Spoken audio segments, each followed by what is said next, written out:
Сәлем достар, сіздермен бірге Нұрдәулет. Бүгін бізде Android-қа қосымша жасаудың екінші сабағы.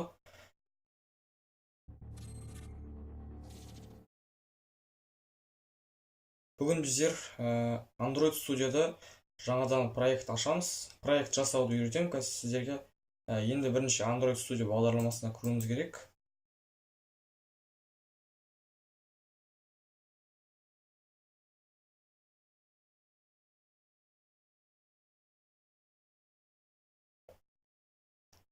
Міне бізде осындай парақша ашылды. Енді мына жерде тұрған батырмаларды таныстыра кетейін. Бірінші Start a new Android Studio проект деп тұр. Бұл яғни жаңадан проект бастау. Екіншісі керек емес. Бұл өзімнің қосып қойған плагиным. Ал мынау келесі Open and Existing Android Studio проект. Яғни бұрынғы жасалған проекттерді ашу. Енді біз ең басты осы екеуімен жұмыс жасаймыз. Мыналар керек жоқ заттар енді жалпы. Приложение жасайтын болсаңыз тек осы екеуін қолданамыз. Сосын мына жерде настройкалар тұр, міне барлық настройкалар. Мына жерде көмек керек болса осы жерден қарайсыздар. Енді біздер проектті бастау үшін жаңадан проект ашу үшін Start a new Android Studio проект деген батырманы басамыз. Осы жерде көріп отқандарыңыздай активитилер бар. Яғни дайын парақшалар бар мынадай. Енді төбесін қарасаңыздар Phone and Tablet деп тұр. Телефонға және планшетке деген сөз.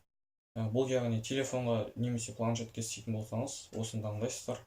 Сосын Wear OS деген бар. Бұл яғни сағаттарға, смарт сағаттарға арналған активитилер. Келесі TV, яғни телевизорге приложение жасайтын болсаңыз, осыны таңдайсыздар. Келесі Android Auto. Бұл яғни жаңадай автомобильдерге арналған активитилер. Сосын Android Things. Бұл негізі робототехникаға сондайға қатысуы мүмкін. Бұл керек емес, негізі мен білмеймін бұны. Енді бірінші Phone and Tablet таңдап, мобиль қосымшасы болсын, Phone and Tablet таңдап, мына жерден Activity таңдаймыз. Бірінші бізде мынау Add No Activity деген. Бұны таңдасаңыз, ішінде ештеңе болмайды. Түгелін өзіңіз жазып шығасыз. Мынау керегі жоқ. Көрініп тұр, мынандай зат болады. Енді Empty Activity деген сол мынадай бір парақша болады. Main Activity мен Activity Main XML деген зат болады. Сода өзіңіз приложение саласыз. Суретін жалпы құрастырасыз осының бетіне. Осыны таңдаған негіз дұрыс. Сосын келесі дайын мынандай активитилер бар. Bottom Navigation Activity. Яғни астында меню болады дайын. Full Screen Activity. Бұл да керек емес. Мынау да керек емес. Енді келесі Navigation Drawer Activity. Яғни сол жағында мынандай ашылып жабылатын меню болады. Сондай Activity. Сосын Google Maps Activity. Бұл яғни карта.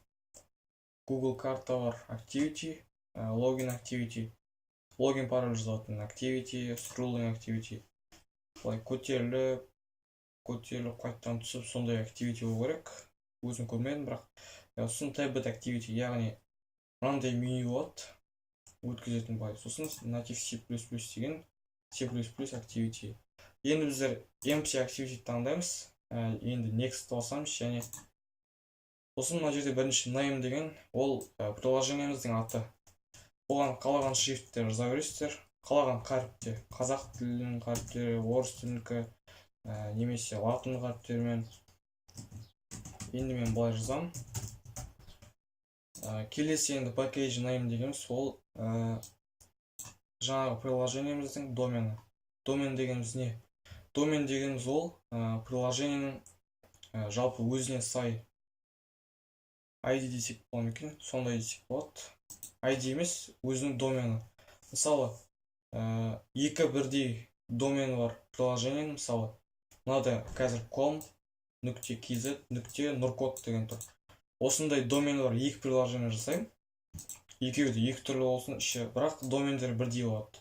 Егер де бір приложение тұрады, осы бірінші доменде тұрған, сосын тағы да дәл осындай салсам,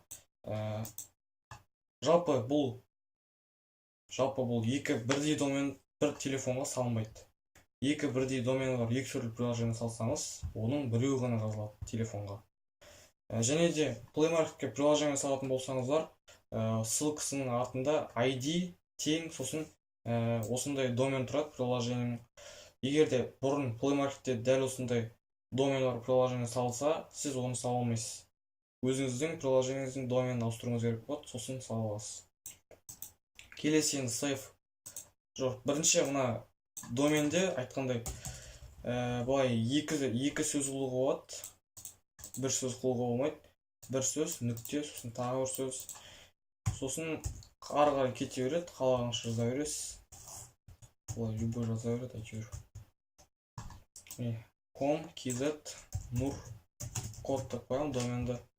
Енді келесі save location, яғни сақталатын орны. Осы приложениенің папка, файлдар барлығы. Проект дегенше сақтаймын. Окей басам. Енді language, яғни тіл. Бұл жерде екі тіл бар, Kotlin немесе Java. Java мен жұмыс жасайтын боламыз біз осы сабақ барысында. Сондықтан Java-ны таңдаймыз. Егер Kotlin білсеңіз, Kotlin таңдауға болады. Енді minimum API level дегеніміз не? Бұл приложениенің көтеретін ең төменгі Android-тың версиясы. Егер де мынаны қазір 5 деп қойсақ, Android 5, бұл минимум болады. Минимум Android 5 версия болу керек Android-тың. Мысалы, бір приложение жасайсыз, оның минимум API Android 5 болады. Мысалы, менікі Android 4.1 болса, мен ол приложениенің өзінің телефонына жаздыра алмаймын. Себебі бұлда минимум 5 болып тұрады API. Яғни, ескі версияларында Android-тың бұны істеп қойған себебі, ескі версияларында кейбір жаңағыдай скрипттер істемейді, сондықтан осылай қойған. Сондықтан, мысалы қазір тағы да мысалы көрсете кетейін. Егер де қазір 9 таңдасам, минимум 9. 9-дан жоғары немесе қазір тек 9 ғана бар, тек 9-дан өзі көтереді. Және де астында қарап отырсаңыздар, неше Android қолданушының, неше адамда, Android версия осындай бар дейді. Android 9 неше пайыз адамда бар. 1% адамда бар екен. Енді 5 таңдасақ, 85% адамда бар. Ең жақсы 4.1. 4.1 таңдаймыз, 99% адамда бар. Енді мына екеуі керек емес. Finish'ті басамыз. Келесі енді біздің приложениеміздің парақшасы ашылады, мынадай. Енді ашылып бастады. Достар, менің видеом аяқталды, екінші сабақ. Бұны қалаған келесі сабақта жалғастыратын боламын, ішінің барлығын талдаңыздар. Егер видео ұнаған болса, лайк басамыз, және де каналға жазыламыз. Сау болыңыздар.